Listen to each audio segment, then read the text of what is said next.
Good morning, everyone. Thank you so much for joining us today. My name is Lauren Simpson, and I am with EMC. We are going to start our live webinar today, Accelerating Database as a Service with VMware vRealize Automation and EMC XtremIO All-Flash Array. I'm going to hand the ball over to our first presenter, Vikram Bellapur, and let's go ahead and get started. Let's see. So Vikram, I'm not sure if you are on mute or not, but I think you can unmute it from your computer.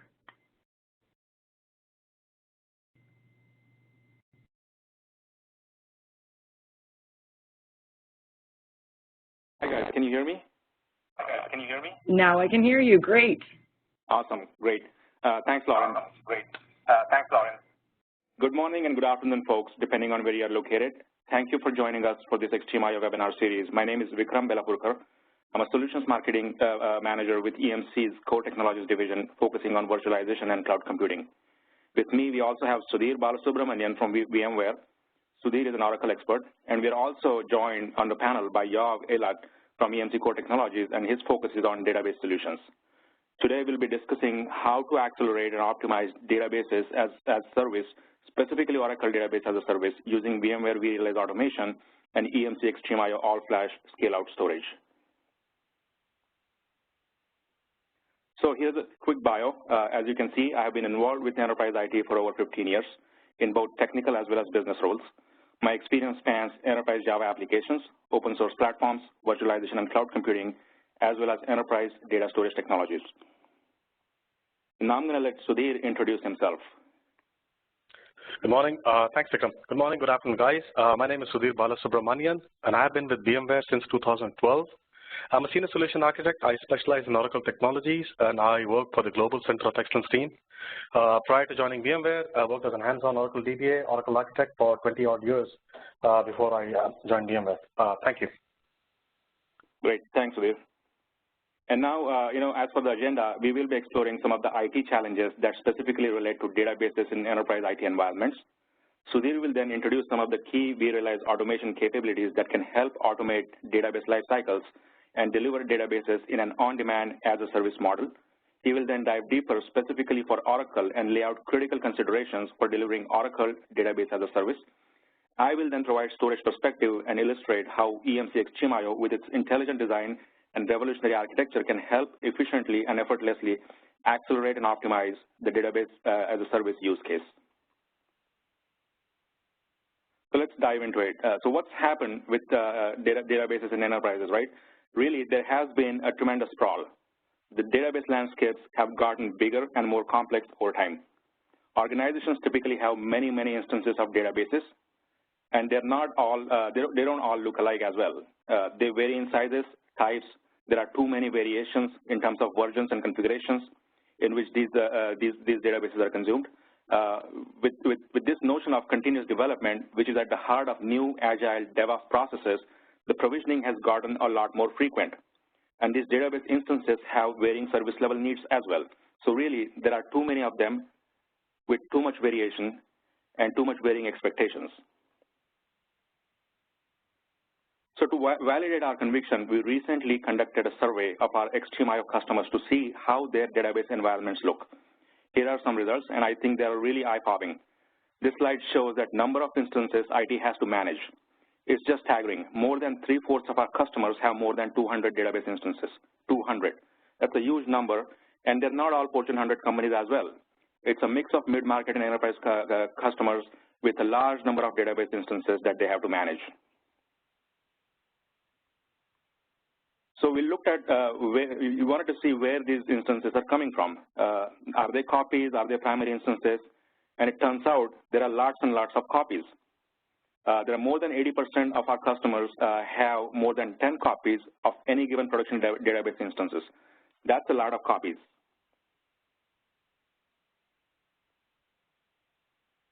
Next, we tried to get a handle on how these database instances are provisioned. And it turns out that a vast majority of our customers provision them manually or semi-manually. A very few actually allow end users, the testers, the developers, the application owners, to really self-service their database provisioning needs. So there are many copies, and provisioning is often manual. So we wanted to see, what's driving this growth in the copy volume. And here's a quick breakdown. It's for development and testing. It's for reporting. It's for protection, and it's also for staging. Pretty much evenly split. And these are all copies. These are not primary production databases, but all the copies, where are they coming from? This is what the breakdown looks like. So many databases, and the stakeholders are also diverse. And depending on who they are, their objectives vary accordingly. Here are some key stakeholders on this slide, and what's at the top of their mind. It's about performance. It's about reliability and availability. It's about cost. It's about business process agility. It's about decision support through reporting and analytics. So the point really is it's not one thing, it's all of it, and IT must be able to deliver on all of these objectives for all of these stakeholders.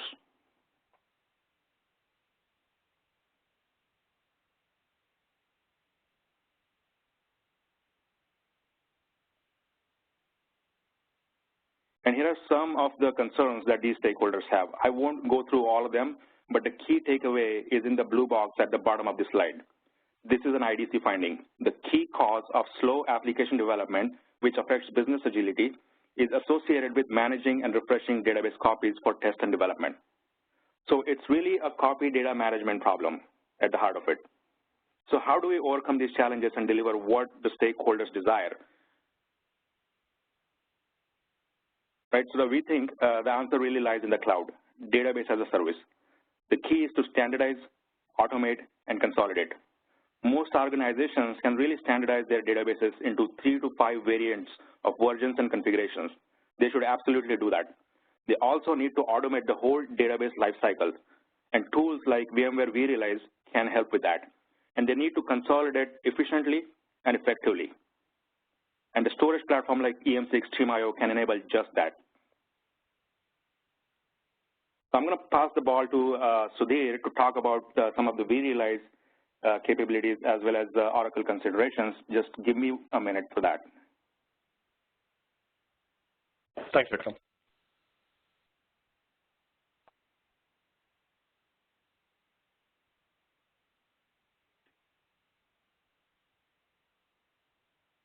Okay, I have the ball now. So let's take a look at VMware's vRealize automation suite and the value proposition that it brings to the table here.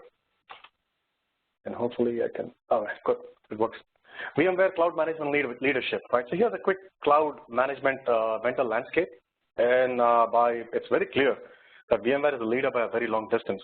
So I won't take much time on this slide. Basically, as we can see, right, when we talk about automated IT to anything as a service, right, illustrated, oops. Sorry about that. Basically, as we can see, the consumer has requirements which they convey to the IT team, right? The IT requests services in the service catalog on behalf of the consumers in vRealize automation. IT then delivers the infrastructure services to the apps team. And later, the apps team can then be entitled to request services on their own. Moving on to the next slide, vRealize automation. There's some problem with this. Yeah. I mean, as you can clearly see here, VMware's vRealize automation product delivers very seamlessly accelerated IT delivery. So when we say accelerated IT service delivery, it basically means your deployment time is cut down by a big factor. The delivery time is cut down by a very big factor. It also improves stability and compliance by ways of IT standards. And IT standards are very critical for compliance and reusability. It's greater efficiency and control, optimal flexibility and choice, quickest time to cloud value.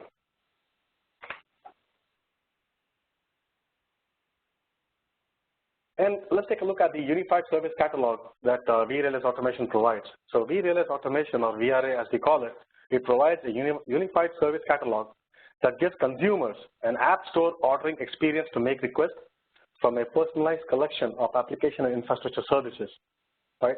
So in addition, administrators can use the advanced service designer to automate and make available custom IT services throughout the new IT service catalog. So basically, service entitlements and optional approvals, they allow IT administrators to deliver personalized IT service catalog, which can then be optimized to the specific needs of individual users or group of users, right? Now what happens is each tenant can then have their own specific branding and user authentication via existing directory services like LDAP, right? So once a consumer, he requests the service, a showback of the service cost is displayed, and more service costing capabilities, they are also available under the business management tab. So let's move on to the next slide.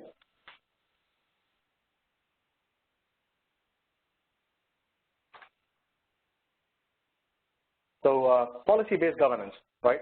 So not only can I or can you create service offerings which meet the need of the dev and the test group, we can also do the same for production and also for desktop users. So what happens is the policies defined in the cloud blueprint, it not only determines the process step that will be used to provision and manage each resources, they also dictate what kind of machine, whether it's virtual, physical, or cloud, as well as the service level each user will receive. All of these policies can be configured by the administrator without having to write any script or code. So we need to have the means to show the business, right? A metering or a chargeback of resources when end users, they start deploying database as a service, right? So in terms of the capabilities that VMware delivers around ICDM, we can now focus on 3 use cases across 3 product editions. Basically, we have 3 offerings for vRealize Business. It's vRealize Business for the cloud standard, for cloud advanced, and also for enterprise. So the first use case being, if we are focusing on quickly and painlessly costing out our on-premise cloud and providing capabilities to comprehensively address the core business functions associated with your infrastructure services, that's vRealize Business for cloud standard. It's also available as part of the vRealize suite, right? So basically, we give the ability to first understand the cost of your virtual infrastructure services or private cloud. And then let's say after we have addressed comprehensive management of our private cloud environment, we can leverage the vRealize Business for Cloud Advanced to extend what we just did with the private cloud to the public cloud as well. The Enterprise Edition is an ultimate all-in-one solution. So in addition to all vRealize Business for Cloud lineup offers, the Enterprise Edition adds financial management capabilities that allow you to manage the full stack of IT, not just the virtual environment.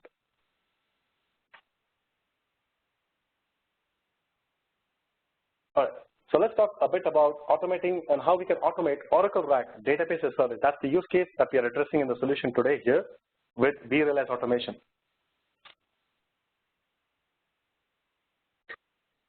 vSphere 6.0, it was released February 2nd, 2015. VMware vSphere 6, it delivers breakthrough new capabilities to address the unique needs of business critical and cloud native applications. It drives higher performance, scale, and consolidation ratios. It also redefines infrastructure and app service level and availability. See, with this release, all configuration maximum for running virtual machines or running business critical applications on a VMware platform has been effectively doubled. And of course, size does not matter anymore here. All right, let's take a brief look at the Oracle Real Application Clusters, or Oracle RAC as we call it. So basically, Oracle RAC, multiple servers, it allows multiple servers to run the Oracle RDBMS software simultaneously while we are able to access a single database by thereby providing effective clustering services. Oracle RAC, it depends upon the infrastructure component, which is the Oracle clusterware, to coordinate multiple servers and their sharing of data storage. So starting with Oracle Database 11G R2, that's 11.2, Oracle ASM, or Automatic Storage Management, is installed as part of the Oracle Grid Infrastructure installation. So basically, we just have 2 sets of binaries when we install an Oracle RAC cluster starting 11.2 onwards, the Grid Infrastructure, which is a combination of the Grid clusterware, and the ASM, and the Oracle RDBMS binaries.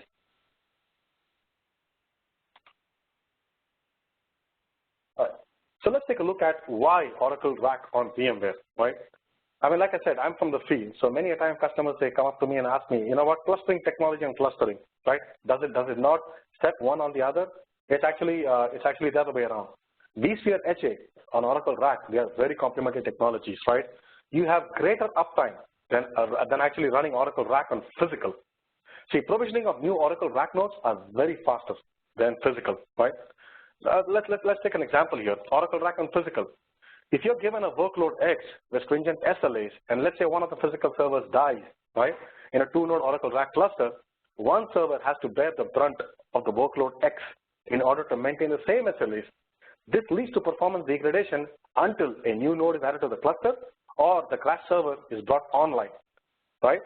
If we were to deploy Oracle RAC on VMware ESXi servers, the RAC virtual machine, which actually went down, is vMotioned within seconds to minutes on another ESXi server, and voila, you're back in business.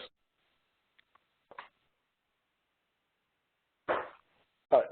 So this slide talks about the Oracle RAC deployment process, right? And basically, as you can see from the above deployment process, there are basically 4 swim lanes here, right? What happens is first, right, as best practices, we always create a template of the virtual machine. So it would have the operating system, all the security patches, all of the Oracle patches, the operating system patches, making sure that the kernel is hardened, and this is only done once. Once we do that as part of the second swim lane, right, we would deploy virtual machine for the Oracle RAC cluster from this template. And then the step after that is to install the grid infrastructure. That's along with the ASM. You install the RDBMS binaries, and the last step is to create the Oracle RAC database, right? See, the template gets rid of most of the manual tasks associated with the RAC cluster deployment. But steps like adding shared devices, partitioning them, creating ASM disks, creating ASM disk groups, establishing the SSH equivalence. This has to be done as a manual step, and this cannot be avoided, right? Database, next slide. Oh, yeah, the necessity of automation, and that's why you have the necessity of automation here. With database as a service using VMware's vRealize automation and Oracle RAC, this is the solution overview that we described earlier. The process followed for installing the Oracle RAC is exactly the same, except in here, all of the steps are automated. So there is no manual step required here. There is no user intervention required here. Basically, you have blueprints, and all the user has to do is, I need this particular blueprint. I need n number of Oracle RAC nodes. This is my version, right? This is the name of my cluster. These are my public and my private interfaces. This is my scan, my VIP. And once he says OK, at the end, what you would have is a fully functional 2-node or an n-node Oracle RAC cluster.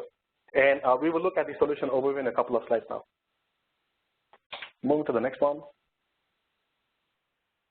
So let's have a look at the extensibility for vRealize automation, right? So like I just said before, an Oracle RAC service is added to the service catalog, right? And the purpose is to record all of the cluster properties. All of the operations relevant to the Oracle RAC service is also added to the blueprint, and that's pretty much part of the custom day 2 actions. All right.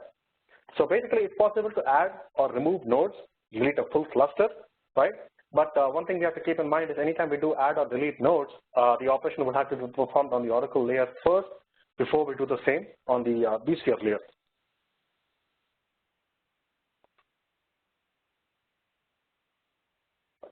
The Oracle RAC Blueprint. So basically, the blueprint can be used from the catalog with specifying the Oracle cluster, and we can also specify more than one instance to be deployed. And if we have to use that for a day 2 operation, basically adding nodes or removing nodes, we can do that too. So let's have a look at the Oracle RAC Converged Blueprint, CPB, right? See, with vRealize Automation 7.0, right, there's a long-awaited new feature, and that's the integration of both infrastructure and application blueprints. So vRealize Automation 7, it now exactly has this. It's called Converged Blueprints. This enables simplified blueprint authoring for both infrastructure and applications. The vRealize 7 Blueprint Designer, they have different component types. So basically, it allows to automate completely an end-to-end Oracle RAC solution. Moving on to the next one. Right. So the anything as a service component, right? Basically, it handles VM customization. Example could be adding local drives, shared devices, and then adding each deployed node to the Oracle RAC cluster. So basically, you are able to do your day 2 operations on these, right? The anything as a service component, it uses Oracle RAC cluster as the slide shows as the input parameter, and this is provided by the end user at request time. And it also uses a parameter provided by the virtual machine component. It contains a list of all the deployed virtual machines, and you can go from 1 to n deployment instances. So basically, one single blueprint to deploy multiple Oracle RAC VM virtual machine or nodes for an Oracle RAC cluster.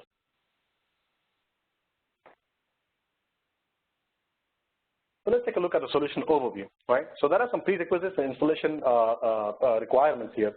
So basically, a base Oracle Linux template is created according to the solution. And what then happens is, as part of the next step, we have to import the Oracle RAC VRO package. And the first step is to run the install workflow. And once you run the install workflow, the Oracle RAC Blueprint and all of the platform components are added.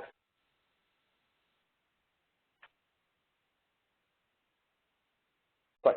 So as you can see from this slide, right, we also have the option of specifying the size of the disk. So for example, we can say, you know what, this particular SCSI controller, this particular bus number, this particular disk number, I would like to have the shared device as 60 gigs or 20 gigs, basically for the data, for the FRA, for the redo, or index or temp or undo AFF disk. So you have the flexibility of setting or customizing the Oracle disk configuration.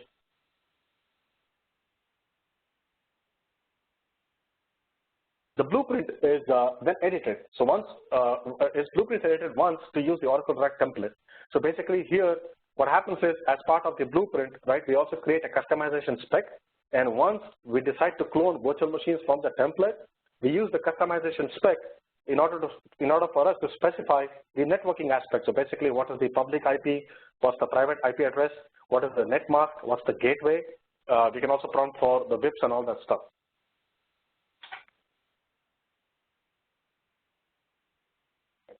So as the screen shows, the Oracle RAC service blueprint is requested, and basic information has to be filled by the requester. For example, the name of the cluster, the number of nodes that the Oracle cluster is designed for. On to the next one. Right. So we also have a screen wherein you can enter the scan information name. So basically, the scan IP, the single client access name, it's an Oracle RAC feature. It basically provides a single name for clients to access Oracle databases running on a cluster. So you can have from 1 to 3 IP addresses. The benefit being, the connection information of the client, it doesn't need to change. If we add or if we remove nodes in the cluster, scan provides load balancing and failover for client connections to the database. So basically, it's like a cluster alias for the databases in the cluster.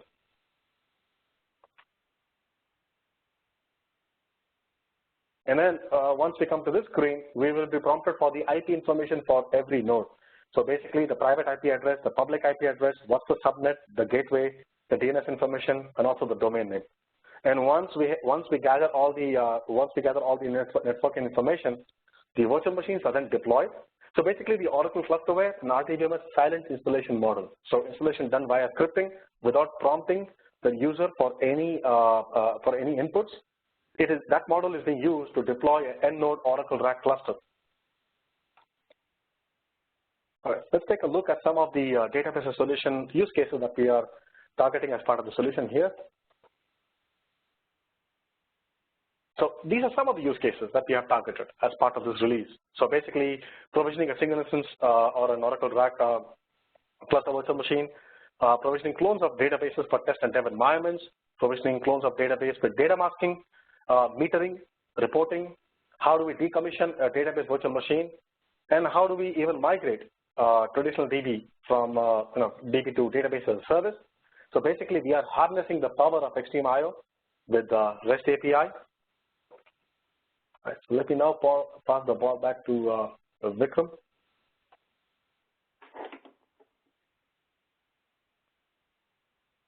Hi, Lauren. Can you make me a presenter again?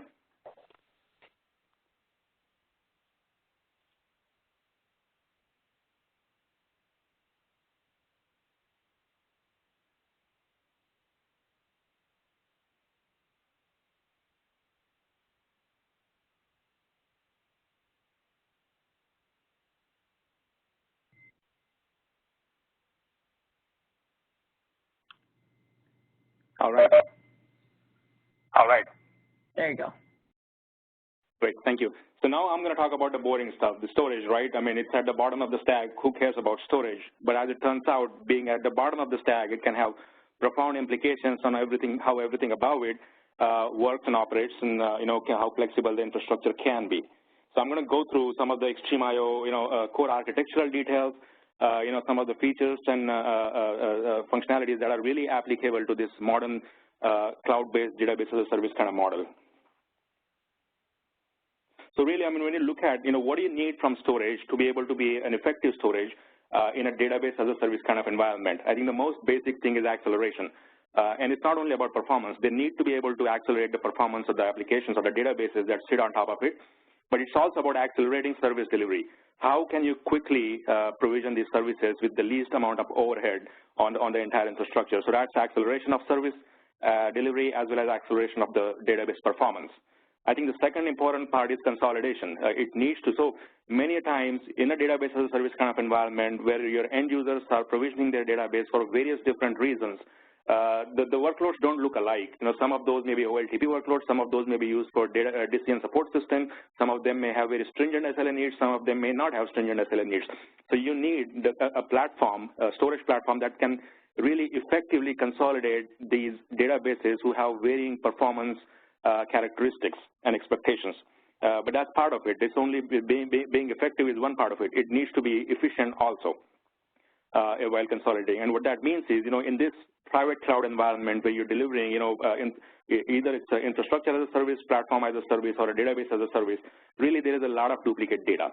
People are cloning VMs for various different reasons. So how can your storage platform make intelligent use of these duplications to reduce the storage sprawl and make some cost sense out of being able to build a scalable, large-scale cloud environment? So being able to consolidate effectively while meeting application and database needs, and being able to do it efficiently, so the storage doesn't become a sprawl and it doesn't become a management headache. So that's consolidation. And then lastly, integration and automation. Although it's at the bottom of the stack, the storage needs to be really well integrated with everything that's above it. It's operating system, it's the hypervisor platforms, it's the applications, whether they are native, out-of-the-box integrations or being able to offer more of a custom ways to integrate storage in a manner that makes sense for that organization via open APIs like REST APIs. So I think these are three critical elements of for storage to be successfully able to support database as a service environment: acceleration, consolidation, and integration that facilitates automation.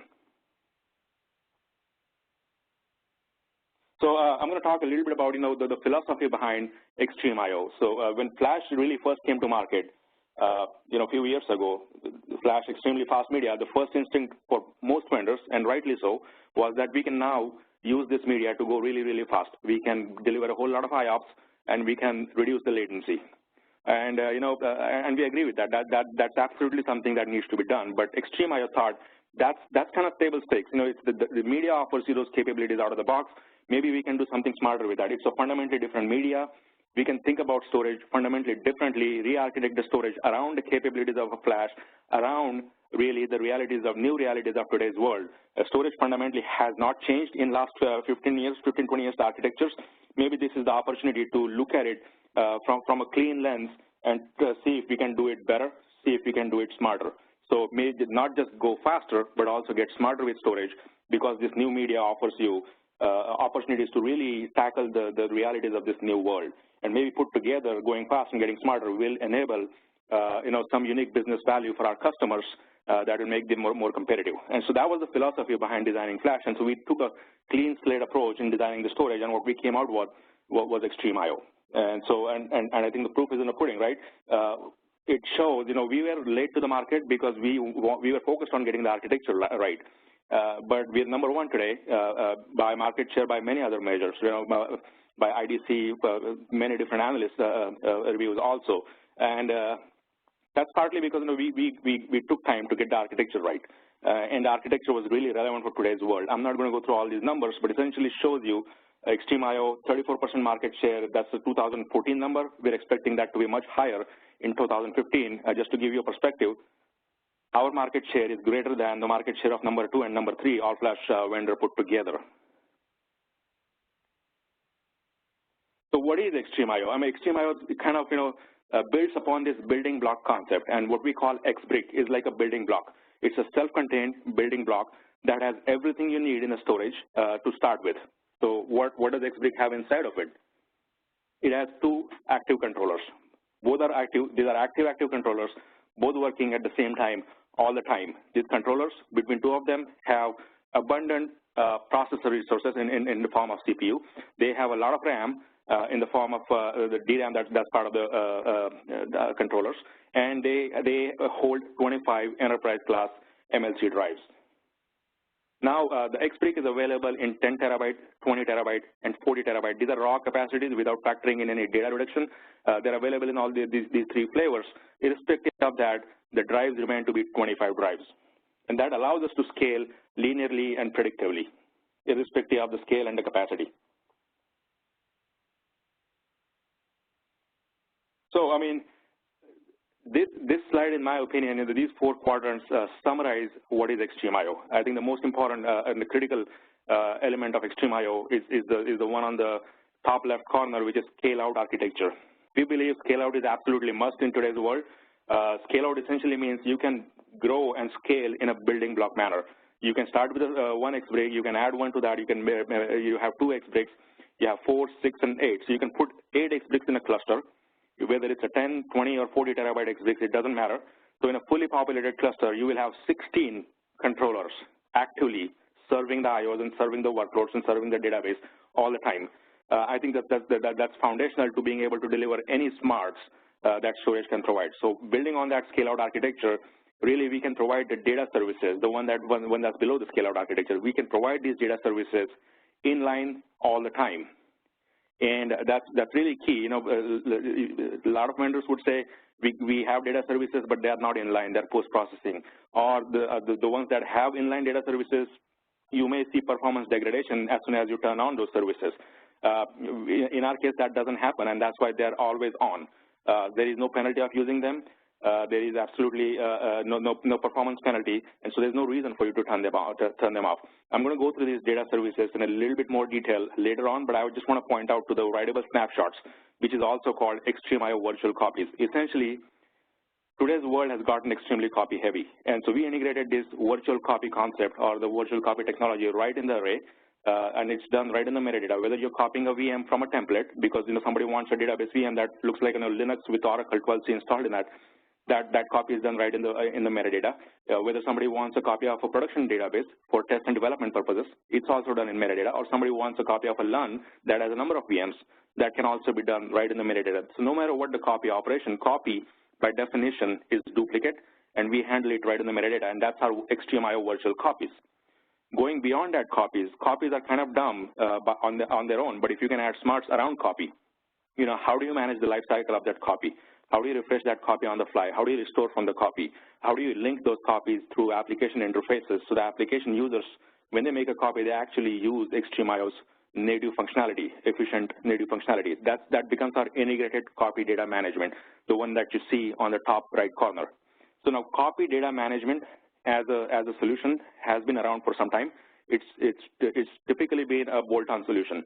So you bolt on a copy data management solution on top of your storage.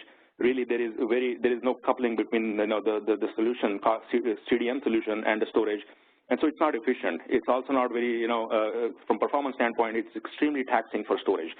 We thought, now that we have the scale-out architecture, now that we have the processing power, we can now add all these smarts in the array, and really this intelligence belongs in the array. And so we integrated that with array, and that becomes our integrated copy data management, integrated with the storage capabilities. So I think that's very relevant in today's environment. We previously looked at the IDC code that basically puts the blame on the copies, right? The management of copies for refreshing of the copies for test and development is the primary cause. Businesses cannot achieve agility. Our integrated copy data management can solve that problem.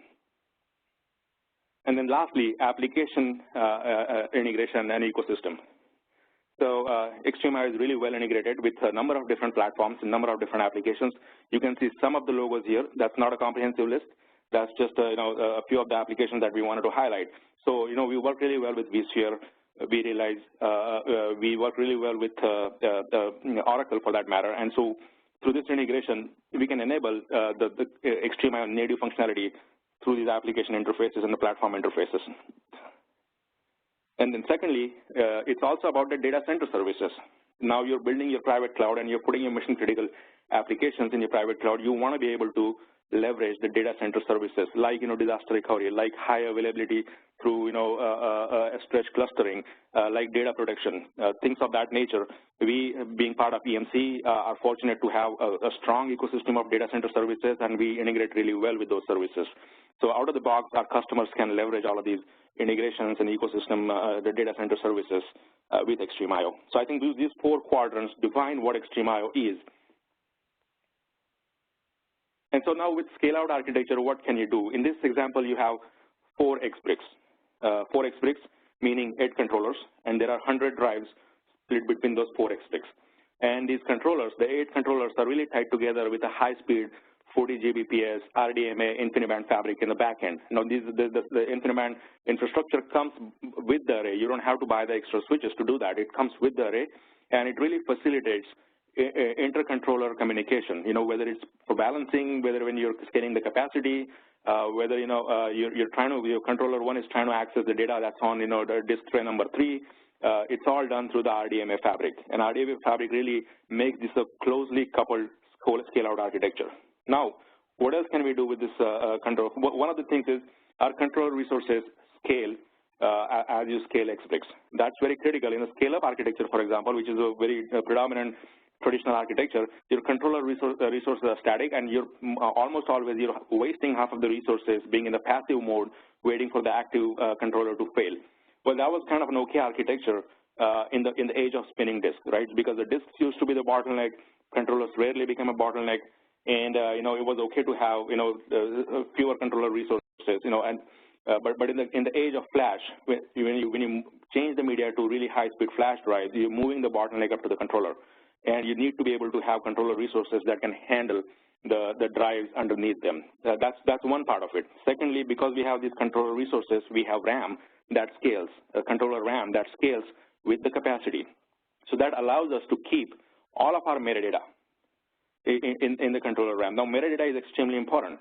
Metadata is essentially intelligence about the data, and you want to do anything intelligent with the data, whether it's providing inline deduplication or providing XtremIO virtual copies. If you don't have that metadata in the controller RAM, you're going to have to fetch it all the time from the drives to be able to do those intelligent calculations in the controller. Now, XtremIO, we don't have to do that because we have all of the metadata in the controller. So when a stream of data is coming down and you want to figure out it's duplicate or not, you don't have to fetch any data from the drive. It's always in the controller, and you can, on the fly, you can figure out if the data is globally duplicate or not duplicate. So that's why we can offer these data services without any performance penalties. Also, because we have RAM resources that scale, we can also keep very granular metadata compared to many of our competitors who have chunky metadata. So that allows us to give you a lot better efficiency. Deduplication is much better if the metadata is granular. So all of it put together, you can get consistent, predictable performance across this, and you can do amazing metadata-heavy operations like XtremIO virtual copies or like inline deduplication. Also, one thing I would like to point out is the way that the XtremIO architecture works. Any volume you put on XtremIO, in this case, there are 100 drives, it's going to span across those 100 drives. Any data stream you write to that volume is going to get cut and evenly distributed across those 100 drives. So, you're getting write performance from all those drives when you're writing to them. You're getting read performance from all of those drives when you're reading from them. You no more have to count the spindles to figure out how many spindles do I need to be able to get X number of IOPS while keeping latency below I. So that calculation goes out of the window because we're going to use all available resources. And who doesn't want performance, right? If it comes free, everybody wants performance, and we make sure that the architecture is inherently balanced to be able to deliver that performance all the time at any scale. So let's talk about the data services, thin provisioning. So any volume you create is thinly provisioned out of the gate. So you can attach a disk to your the database VM for your database data, and it's not going to take any space right when you begin. It's only going to start taking up space as you start writing data to that. So that helps your storage efficiency. Inline deduplication. Now this deduplication is done inline. It's always on, and it's global. meaning it's not across just within that one volume. It's not just for that one X-brick. If in your cluster anywhere that stream of data exists, it will not be written to the disk. Again, it will just be a metadata operation, creating pointers to the data that already exists. So that and being able to manage really granular metadata, we can dedupe at a much higher efficiency, and we can do it globally. So, for example, when you're creating a VM from a template, it's duplicate by default, and so that's not going to consume any additional space. The next one would be compression. So things that do not dedupe really well. So databases, right? They're not deduplication friendly, but they can compress. And so we provide compression out of the box. Compression, we see somewhere like 2.3 to 3:1 kind of compression ratio. So you can really compress your data quite a bit, and not counting copies, because you can make 3 copies of that compressed database, and copies being duplicate are always free. Then XtremIO data protection. So we, the RAID methodologies were really designed for the age of the disk. Some all-flash arrays still use it, but we thought we got to think about data protection differently, and so we came up with this XtremIO data protection scheme that really delivers performance much better than any other RAID level. It has really low overhead, something like 18% or less. And also it provides, outstanding fault tolerance. So you can fail up to 2 drives. Out of those 25 drives in an X-brick, you can fail simultaneously 2 of those, and you can still keep going. And if you have, say, 8 X-brick cluster, that means you can have 16 drive failures simultaneously across those 8 X-bricks, and you still will not see any performance degradation or data loss. Encryption, data at rest encryption, we do it right on the drives. So there is no performance overhead of using encryption. You might have seen some storage arrays. You turn the encryption on and your performance sees a little bit of a dip. You won't see that in the case of XtremIO. And also, it's not a bolt-on solution, so there is no additional cost for encryption. It's right on the drives.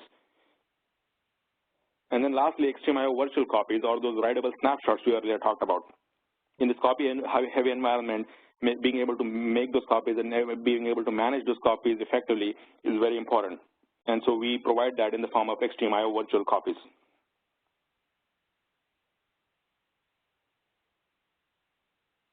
So put it all together, and that's what it takes to have a platform for today's environment, where you can deliver consistent, predictable performance no matter what the workload is, no matter what your database is being used for. It's not only about the flash media.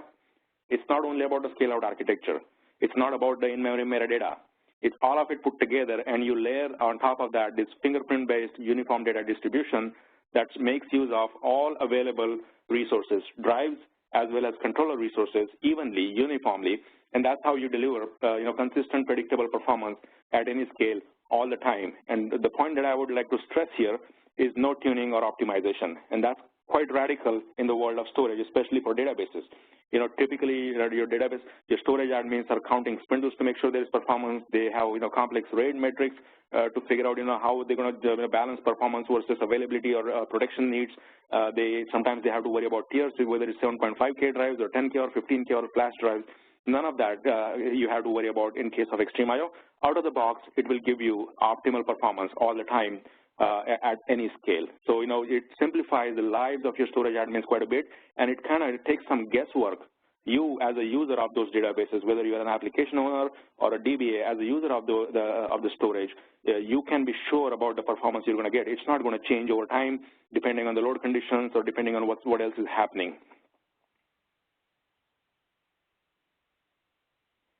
And so integrated copy data management, right? So how do you manage these copies? It's all about copies. The problem is with the copies, but how do you manage those copies is really integrated copy data management. So our copies are done in the memory. So there is absolutely no capacity sprawl. Copies by definition are duplicate. It's a pointer operation. There is no capacity sprawl when you're making copies. Whether you make 1 copy of a database or 10 copies of the database, it doesn't take additional space out of the gate until you start changing the data. But let's face it, right? If you're using those copies for test dev, which most of our customers are, there's not going to be, 10 terabyte copy is not going to see 10 terabyte of data change. There's going to be very little incremental data change. So they're extremely efficient. There's no metadata bloat. It's shared in the memory, and the way we intelligently manage the metadata is, you will never run out of memory space for the metadata. They're immediate because it's done at the RAM speed in the controllers. They're not done. There's no disk operations involved in making copies, so they're pretty much instantaneous, and they have no impact on production, and that's very critical. You have your end user, a tester or a developer saying, hey, make me a copy of this 5 terabyte production database.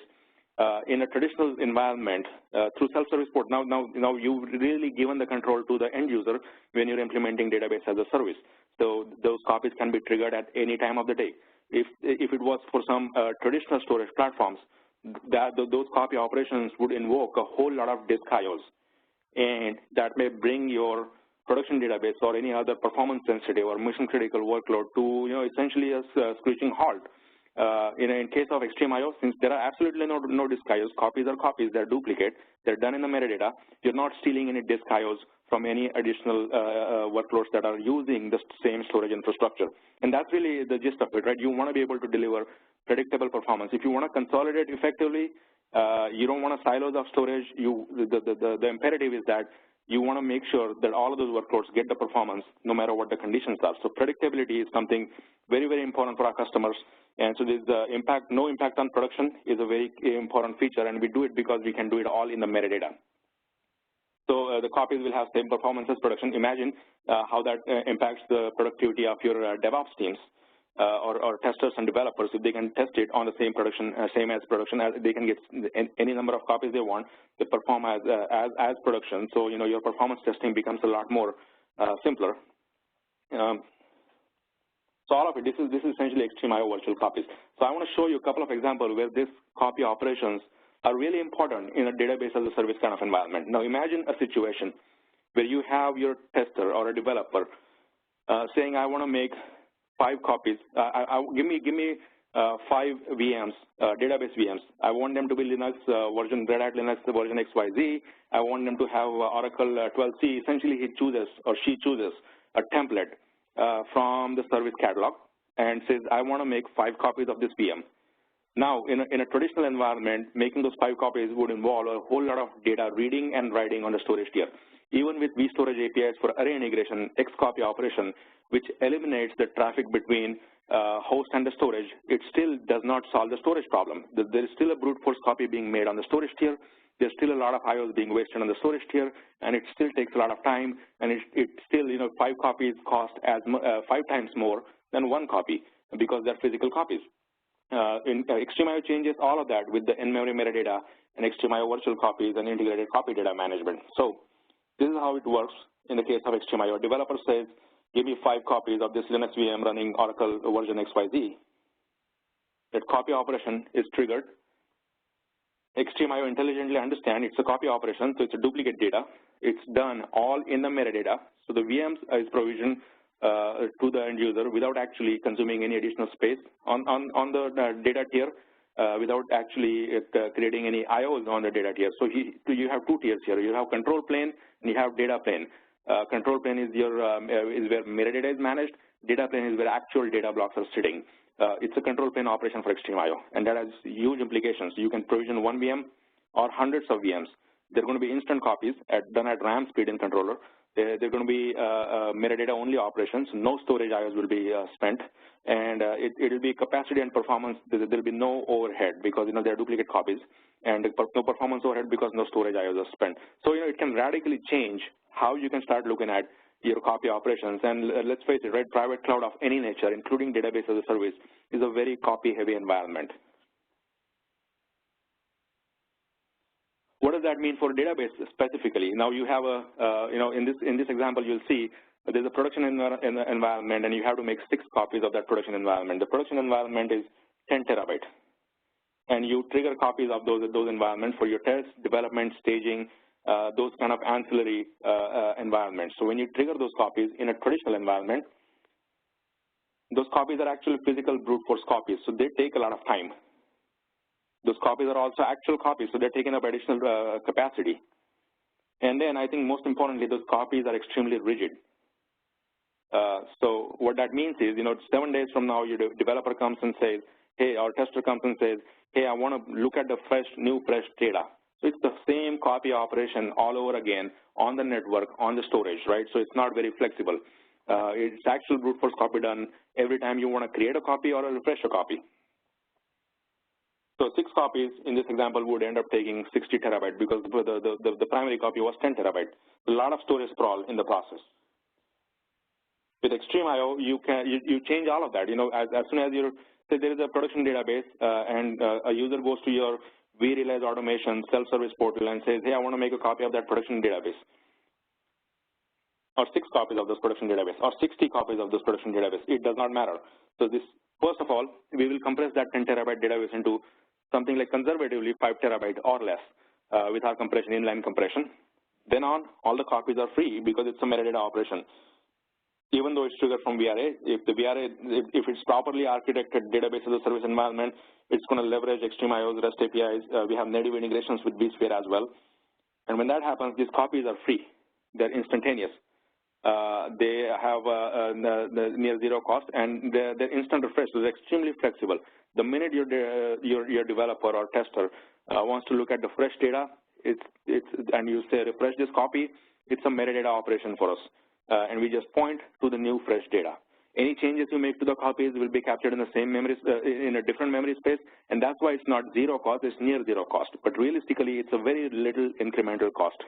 And that allows you to scale your infrastructure without actually having to scale the underlying storage that supports that infrastructure. And then I spoke about REST APIs a little bit, but they are open APIs. We use it ourselves in many of the plugins and drivers we build. We are working, actually, Sudhir and I, we are working on a project where we are prototyping this database as a service solution. We plan to use these REST APIs extensively to call XtremIO's native virtual copy functionalities. Open APIs, many of our customers have their custom workflows. Nobody uses out-of-the-box functionality 100%. Everybody has custom scripts, even though they're using vRealize automation, and our REST APIs come in really handy for building those effective custom workflows. And I just wanted to show you a couple of examples, where actual real-life examples where the XtremIO has made a tremendous difference. Now, here what you see is it's a great database consolidation platform, and what you see here is Orange Line is one of our competitors operating in the same environment, and see the latency that is going up and down and unpredictably behaving, especially when things like garbage collections kick in. And the blue line is XtremIO that shows you no matter what, the performance is completely consistent. It's sub-millisecond latency day after day under any load conditions. That really, when you're building a database as a service private cloud, you want to be able to assure performance guarantee without actually having to or needing to do manual intervention, because that's against the whole concept of automation. So you need a platform that can intelligently deliver these consistent, predictable outcomes irrespective of load conditions, and XtremIO does that. And this is a proof that shows, actual customer data that shows, before and after with and without XtremIO.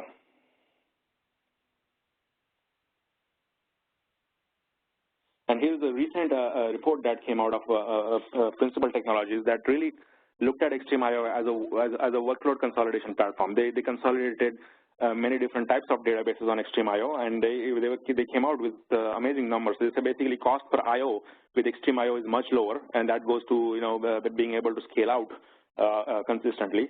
And then cost per gigabyte is also lower because the way we do copies don't cost any additional capacity. That's the gist of it. And this is assuming there are 3 copies, but as we looked previously, there are more than 10 copies for most of our customers. So they should realize much greater cost benefits when they're looking at consolidating their database infrastructure in a database as a service kind of environment on XtremIO. With that, we're going to look at the questions we have. And I think we have a few minutes and try to answer those questions.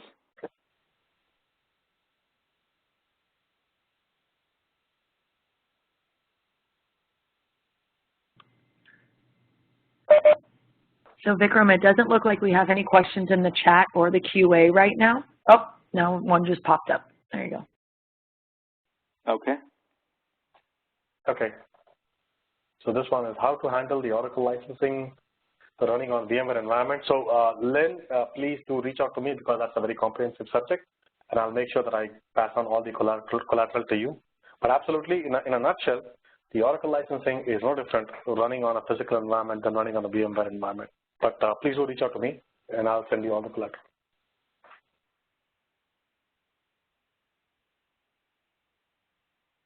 Thanks.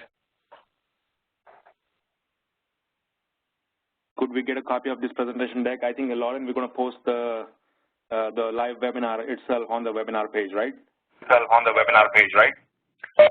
Yeah, the MP4 will be viewable on emc.com, and you'll get the link when you complete the session today. And then if you do want a copy of the actual presentation, we can send that over to you in PDF format. So my email address is there in the QA, and you're welcome to send me an email.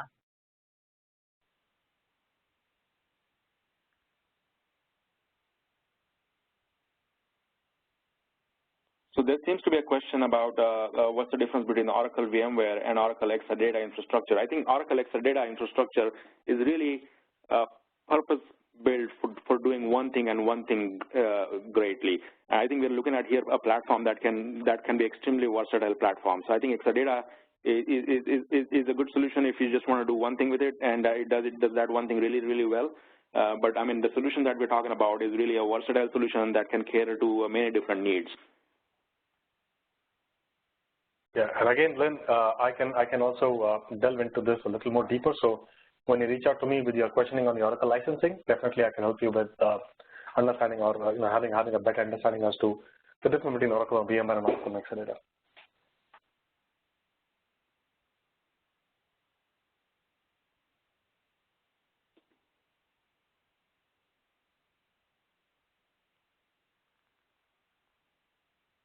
I guess we don't have any more questions at the moment.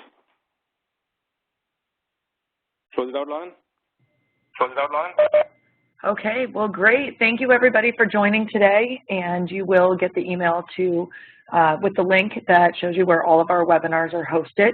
We are hosting them every 2 weeks, so look for your next email coming out. And please feel free to join us for the next one. Thank you so much, and have a great day. Thank you, guys. Thank you all.